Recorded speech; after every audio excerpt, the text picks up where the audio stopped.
অনেকের নাকের ভিতর পশম থাকার কারণে বিরক্ত হয়। নাকের ডাক্তার বলে যে আল্লাহ বড় দয়া করছে, নাকের মধ্যে পশম দিছে। ডাক্তার মশাই এই পশমেরও লাভ আছে? বলে যে আছে। কেমন?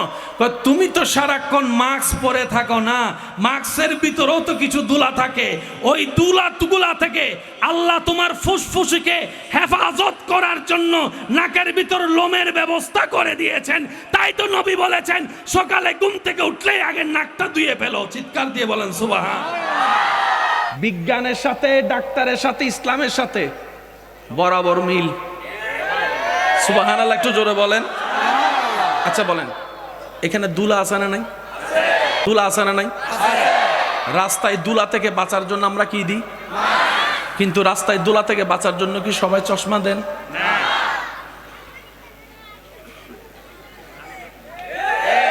সুযোগ। দুলা দুই প্রকার, একটা দেখা যায় আর একটা দেখা যায় না। এখানে দুলা আছে না নাই? এবার আপনি যে তাকাই আছেন, দুলা চোখে ঢুকতেছে কি ঢুকতেছে না? তো এতগুলা দুলা যদি এক মাস ঢুকে, চোখ তো শেষ। চোখ এসো সিরিঙ্গা আওয়াজে হনবা চোখ। কিন্তু চোখ শেষ হয় না কেন? একটা বালু যদি চোখে পড়ে কসলাইতে কসলাইতে লাল হয়ে যায়। এতগুলা দুলা ঢুকে, চোখ এত পরিষ্কার কেন? রব বলে যে বান্দারে তোরা খেয়াল না করলো, তোরা আমাকে না ডাকলো, আমি আল্লাহ তোদেরকে স্মরণ করতে বলি না, তোদের যত্ন নিতে বলি না। সুবহানাল্লাহ, তোদের খেয়াল রাখতে বলি না। এবার বান্দা বলে যে আল্লাহ চোখের যত্ন তুমি কিভাবে নিচ্ছ? রব বলে যে সকালে ঘুম থেকে উঠার পরে তুই যে বাথরুমে ওয়াশরুমে গিয়ে মুখ ধুত করস, কুলি করার পরে দেখস চোখের কোণার মধ্যে কিছু ময়লা দেখা যায়, চোখের কোণার মধ্যে ময়লা দেখা যায়। সুবহানাল্লাহ, চোখের কোণার মধ্যে ময়লা দেখা যায়। রব বলে যে সারা রাতে তোর সমস্ত ময়লাগুলো আমি কেতুর করে বের করে দিচ্ছি। সুবহান। কেউ যদি ঘুমন্ত অবস্থায় থাকে, আজকে গিয়ে তার চোখ বন্ধ অবস্থায় একটু এভাবে করে দেখবেন, মাত্র 5 সেকেন্ড দেখবেন তার চোখের পুঁতিটা মনিটা ঘুরতেই আছে, ঘুরতেই আছে। সুবহানাল্লাহ বলতে থাকেন না। আপনি জাগ্রত অবস্থায় কখনো চোখের মনি গুনাতে পারবেন না মিনিটের পর মিনিট, কিন্তু সারা রাত চোখের পতিলি ঘুরতে থাকে, মনি ঘুরতে থাকে। সব দিকের ময়লা এক জায়গায় কর্নারে নিয়ে এসে আল্লাহ তাআলা সকালবেলা সেটা আপনার হাত দিয়ে পরিষ্কার করায় দেয়। তিনি আমাদের রব্বুল, জোরে বলেন তিনি আমাদের রব্বুল। সেই রব বলছেন ও আমার বান্দা এত কিছু তোকে দিলাম, তো এবার তুই কি করবি? বান্দাও বলে যে আল্লাহ আমিও তো আসলে চিন্তায় পড়ে গেছি, এত কিছু তুমি দিয়েছো আল্লাহ, আমি তোমার জন্য কি করব? কিছু একটা বলো না, আমি যেন তোমার জন্য করি। রব বলছে আকিমুস সালাত, নামাজটা একটু পড়িস। সুবহানাল্লাহ, জোরে বলেন নামাজটা একটু পড়িস। বান্দারে কষ্ট হবে বলে তোদের নবীর উসিলা করে 50কে আমি 5 বানিয়ে দিয়েছি। শেষ ভালো যার সব ভালো তার। সুবহানাল্লাহর আওয়াজ জোরে জোরে বলতে হবে সুবহানাল্লাহ। 50কে আমি তোদের কষ্ট হবে বলে 5-এর অঙ্কে এনে দিয়েছি। এই 5গুলাকে আবার লাগাতার দিই নাই, মাঝখানে বিরতি দিয়েছি। জোহর থেকে আসরের একটু বিরতি, আসর থেকে মাগরিবের একটু বিরতি, মাগরিব থেকে এশার একটু বিরতি।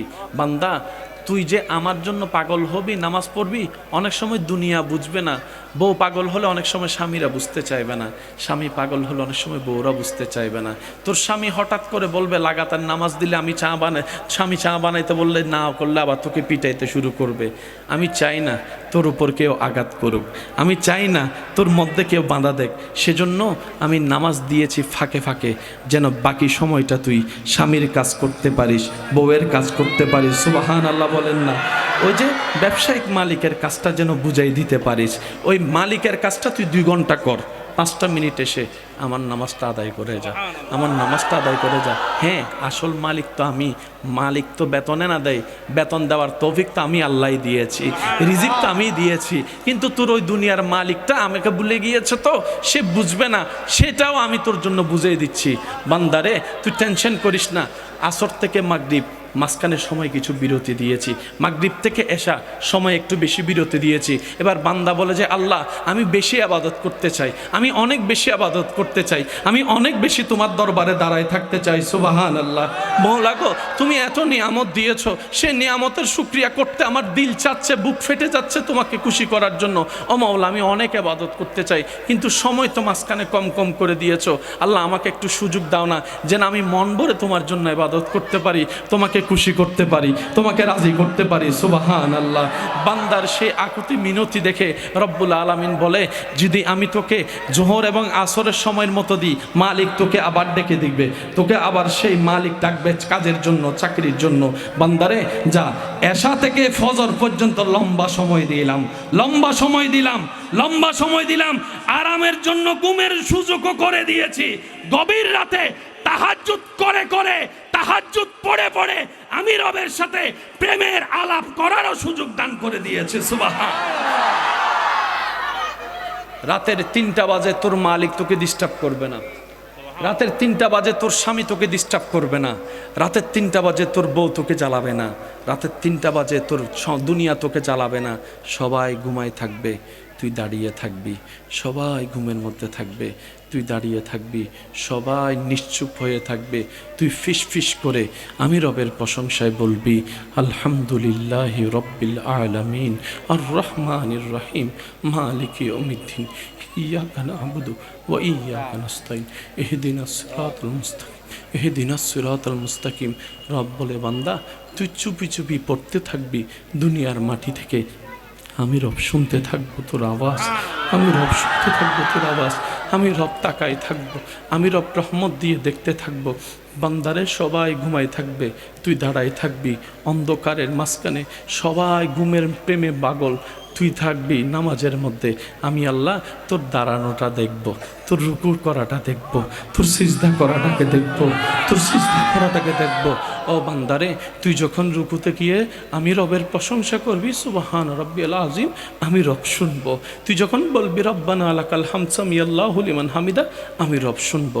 ও আমার বান্দারে তুই যখন সিজদায় গিয়ে কপালটা ঝুঁকাই দিয়ে চুপি চুপি রবের প্রশংসায় বলবি সুবহানা রব্বিয়াল আলা, সুবহানা রব্বিয়াল আলা, সুবহানা রব্বিয়াল আলা, আমি রব শুনে থাকবো, তোর সেই জিকিরগুলা শুনতে থাকবো। তুই আমার বড়ত্বের প্রশংসা করবি, আমি শুনে থাকবো, তুই আমার বড়ত্বের প্রশংসা করবি, আমি শুনে থাকবো, তুই আমাকে আলা বলবি, আমি শুনে থাকবো।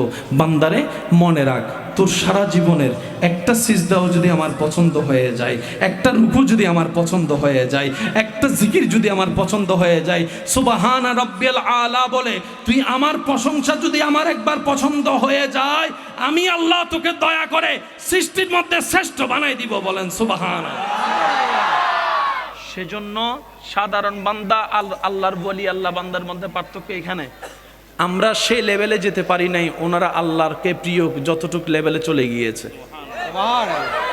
আমরা 100 বার ডাকলো আল্লাহ আমাদের ডাকে সাড়া দেয় না, কারণ মুখের যে পবিত্রতা দরকার সেটা আমরা রাখতে জানি নাই, চরিত্রের যে সৌন্দর্যটা দরকার আমরা সেটা রাখতে জানি নাই। আমাদের চোখে গুণা, হাতে গুণা, মুখে গুণা, কানে গুণা, চোখে গুণা, হাতে গুণা, পায়ে গুণা, সব কিছুতে গুণা, বাইরেও গুণা, ভিতরেও গুণা।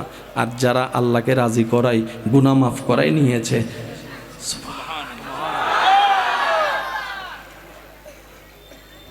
তাহাজ্জুদ মানে কি জানেন? এক কথায় আপনি এবং আপনার আল্লাহ। ভাইয়া শেষ হই না?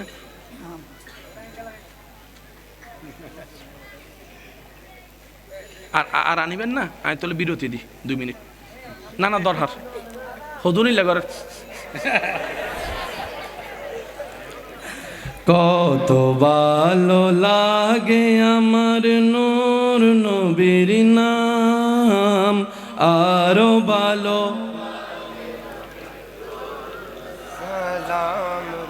হয় নাই, হয় না, আরো জোরে। কত ভালো লাগে আমার, আরো ভালো লাগে নবীর দরুদ সালাম, নবীর দরুদ সালাম, নবীর আল্লাহুম্মা সাল্লি আলা সৈয়দিনা মুহাম্মাদিন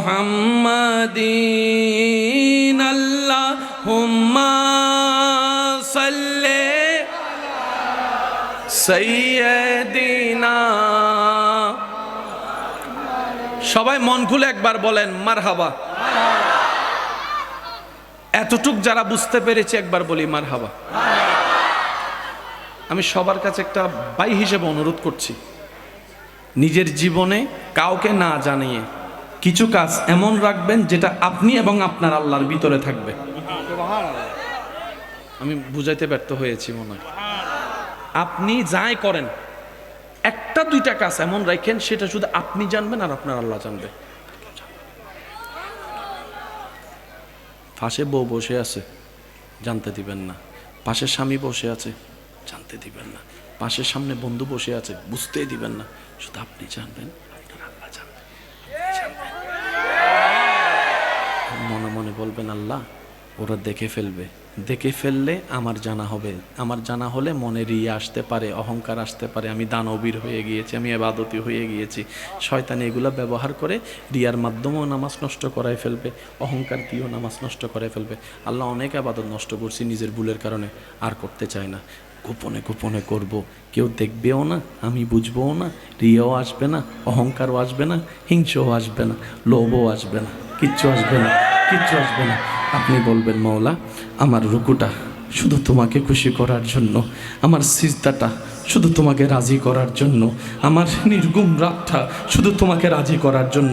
মওলা রে আমার সামর্থ্য নাই, তুমি দান করা পছন্দ করো কিন্তু আমার তো তৌফিক নাই, কিন্তু আমি কোনো নারাজ না, আমি কোনো হা হুতাশ করছি না। তুমি 5 টাকা দিলো আলহামদুলিল্লাহ, 2 টাকা দিলো আলহামদুলিল্লাহ। আসার সময় তো কিছু নিজে আনি নাই, লস আর হবে কোত্থেকে, আমার নিজের সম্পত্তি বলতে তো কিছু নাই। এসে যা পাইছি সবগুলা তো তোমার দান, সবগুলা তো তোমার দান, সবগুলা তো তোমার দান।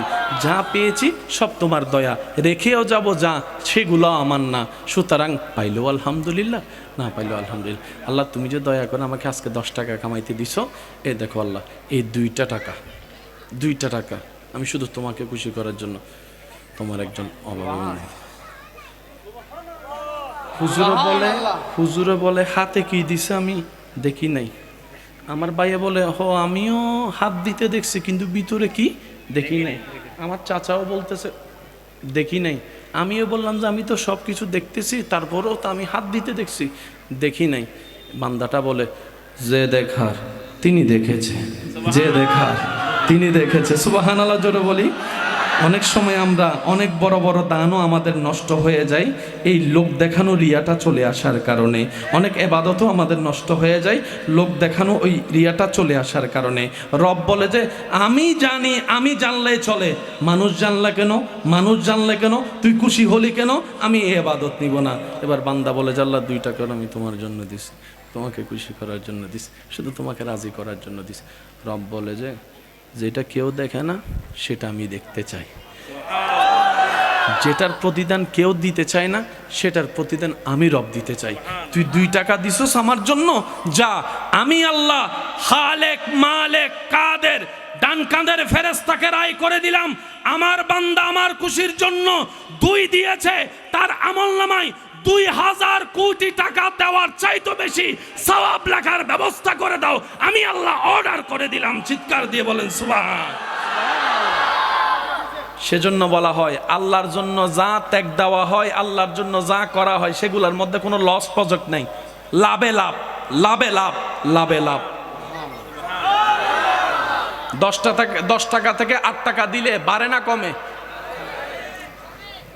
10 টাকা থেকে 8 টাকা দিয়েছেন বলেন না, 1000 থেকে 200 দিয়েছেন, কিন্তু আলেমকে জিজ্ঞেস করেন যত জ্ঞান দেয় তত জ্ঞান।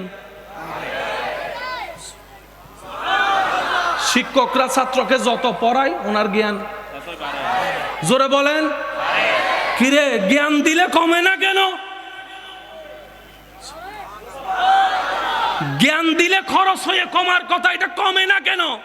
রব বলে যে জ্ঞানের সাথে আমি আল্লাহর ডাইরেক্ট কুদরতের সাথে সম্পর্ক আছে, আর আমি রবের সাথে যা সম্পর্ক এইগুলার মধ্যে মাইনাস কোনো প্রজেক্ট নাই, সবগুলা plus, whole square, whole cube, whole to the power 4 বাড়তে থাকে। কোরআন ডাক দিয়ে বলে মানজা বিল হাসানাতে ফালাহু আশরু আমসালিহা। চিৎকার দিয়ে বলেন সুবহানাল্লাহ। এবার আসেন, যারা নামাজ পড়ে আমি তাদেরকে স্যালুট জানাচ্ছি, আপনারা বড় সৌভাগ্যবান।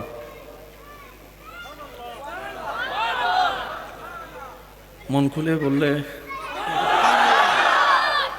আপনারা যে কি পরিমাণ সৌভাগ্যবান আপনারা নিজেরাও জানেন না। আজান মানে কি? ডাক। ডাকটা কার পক্ষ থেকে? একটু জোরে বলি। এবার একটু খেয়াল করবেন ভাইয়া, একটু মনোযোগ। আমি করছি, আপনারা শুধু দেখেন। একজন ভাইকে আমি ইঙ্গিত করে বললাম, ভাই আজ এদিকে আসো। আপনারা সব কিছু দেখলেন, আমি যে ওনাকে ডাকলাম, উনি দেখেও না দেখার বান করে ওদিকে তাকায় আছে। আপনারা 5-6 জন এটা দেখছেন, দেখার পরে ওনাকে কি ভালো বলবেন না খারাপ বলবেন? আপনি বলবেন একটা মেহমান আসছে আমাদের এলাকায়, উনি এত করে ডাকলো, তুমি তাকাইলাও না, দেখলাও না, তুমি মানুষ ভালো না, বেয়াদব।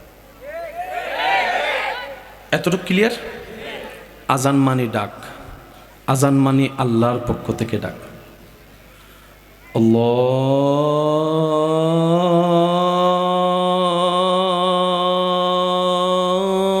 আল্লাহু আকবার, আল্লাহু আকবার। আল্লাহর পক্ষ থেকে আমাদের জন্য ডাক আসছে, বান্দা আয়, বান্দা আয়। আপনি আমি আজান শুনো নামাজে না যাওয়ার মানে কি জানেন? শুনো, ডাকতেছে বান্দা আয়। এবার বলেন আদব না বেয়াদব? এরপরও যে আল্লাহ আমাদের রিজিক বন্ধ করে নাই, এটা শুকরিয়া করতে হবে আমাদের। এরপরও যে আল্লাহ আমাদের পা ভেঙে দেয় নাই, এটা শুকরিয়া আদায় করতে হবে। এরপরও যে আল্লাহ আমাদের রিজিক বন্ধ করে দেয় নাই, শুকরিয়া করতে হবে। কথা বলেন ঠিক কিনা? মনে রাখবেন ভাই, আজান মানে আল্লাহ আপনাকে ডাকতেছেন, বান্দা আয়। জোহরের আজান মানে আল্লাহ পাক বলে যে ফজর থেকে যখন আমি নিঃশ্বাস দিছি না, আল্লাহ দিছ, এবার আয় আমার এখানে শুকরিয়া করে যা, আয়। এটা যেখানে আমাদের নিজের থেকে আগ্রহ নিয়ে যাওয়া দরকার, আল্লাহ দয়া করে আমাদেরকে ডেকে ডেকে স্মরণ করাই দিচ্ছেন। সেখানে আমাদের নিজেদের থেকে যাওয়া দরকার, সেখানে আল্লাহ আমাদেরকে ডেকে ডেকে স্মরণ করে দিচ্ছে, বান্দা আয়। হাইয়া আলাস সালাহ।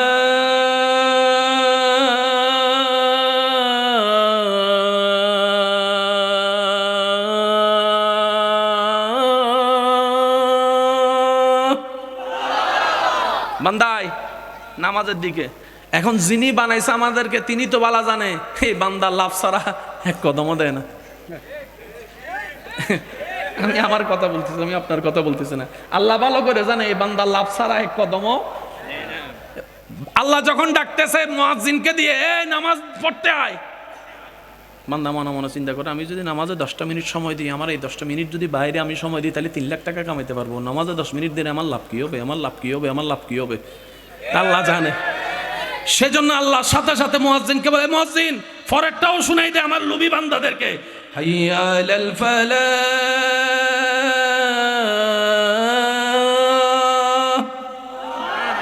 লস হবে না, লাভ হবে, আয়। এরপরও আমরা যাচ্ছি না।